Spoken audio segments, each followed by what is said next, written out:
नाज़रीन में हां टीवी बबली कार मां मुबशर सोलंगी आऊं आहियां पिरिया गुल सबका पेरी नज़र हेडलाइंस ते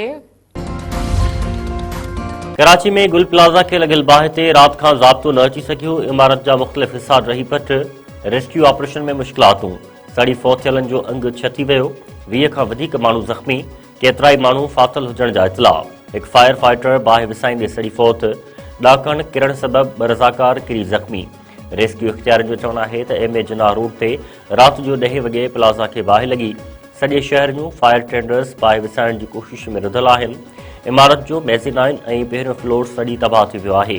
2 ऐं 3 मंज़िल ते बाहि लॻल आहे।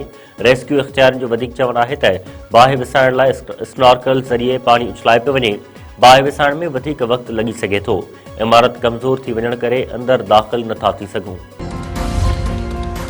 गुल प्लाज़ा बाहि वाक़िए बैदि केतिराई माण्हू लापता। घर वारा राति खां पंहिंजे प्यारनि जी ॻोल्हा में मसरूफ़। सुॾका आहूं ऐं दाहूं। हर तरफ़ सोग वारो माहौल।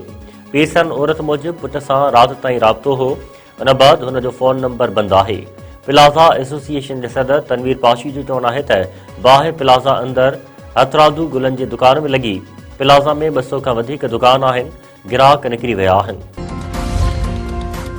अंजुमन ताजरान सिंध पारां हुकूमत मथां तनक़ीद। मुतासिरनि सां इंसाफ़ ऐं रिलीफ जो मुतालबो।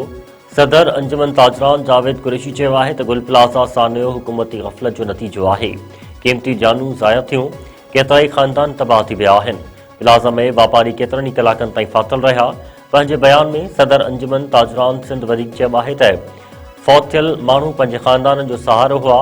वॾो वज़ीर ऐं मेयर कराची वाक़े वारे हंधि न पहुता आहिनि। उहो रवैयो हुकूमत जी बेहसी खे ज़ाहिर करे थो। वॾे वज़ीर बाहि वाक़े जो नोटिस वरितो। कमिश्नर कराची खे जांच जो हुकुम। मुराद अली शाह पारां बाहि लॻण जा सबब मालूम करे फौरी तौर ते रिपोर्ट ॾियण जी हिदायत। सीनियर सूबाई वज़ीर शर्जील इनाम मेमून चयो आहे त सरकारी मशीनरी राति खां बाहि विसाइण में मसरूफ़ आहे। नुक़सान जो काथो बाहि ते ज़ाब्ते बैदि लॻाए सघिबो। जेकॾहिं कोताही साबित थी त ज़िम्मेवारनि ख़िलाफ़ कार्रवाई कई वेंदी। सदर ऐं वज़ीर आज़म पारां कराची में बाहि वाक़े ते अफ़सोस जो इज़हार। वाक़े में फौत थियलनि जे वारसनि सां ॾुख ऐं ताज़ियत जो इज़हार। शहबाज शरीफ़ रेस्क्यू इदारनि खे गॾिजी कमु करण जी हिदायत करे छॾी।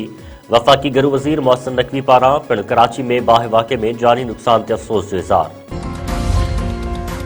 PP चेयरमैन बिलावल भुट्टो ज़रदारी पारां गुल प्लाज़ा बाहि वाक़े ते अफ़सोस जो इज़हार। सिंध हुकूमत खे बाहि विसाइण लाइ समूरा वसीला इस्तेमाल करण जी हिदायत। वाक़े में जानी ऐं माली नुक़सान ते मुतासिर ख़ानदाननि सां ॾुख ऐं ताज़ियत जो इज़हार। PP चेयरमैन वाक़े जी फौरी जांच ऐं आईंदा अहिड़नि वाक़िअनि खे रोकण लाइ क़दम खणण जी हिदायत करे छॾी। चीफ सेक्रेटरी सिंध पारां रेस्क्यू ऑपरेशन तेज़ करण जो हुकुम। सैयद आसिफ हैदर शाह गुल प्लाज़ा पहुची रेस्क्यू अमल जो जाइज़ो वरितो। डिप्टी कमिश्नर ॾखण ऐं रेस्क्यू इख़्तियारनि पारां चीफ सेक्रेटरी खे ब्रीफिंग। आसिफ हैदर शाह चयो आहे त वधीक अमलो तलब करे रेस्क्यू ऑपरेशन तेज़ कयो वञे।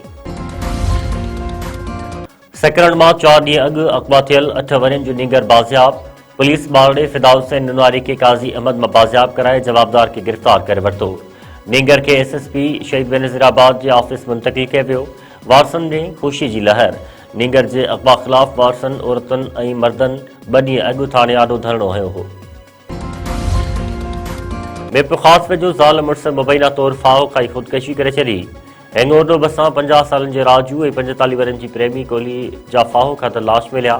फौती जे पुट केवल जो चवणु आहे त मामी संदसि वालिद ऐं वालदा खे घरू तकरार तां फ़ोन करे धमकी ॾिनियूं, जंहिं तां हुननि मजबूर थी इंतहाई क़दम खयो आहे। नोटिस वठी इंसाफ़ ॾियारियो वञे।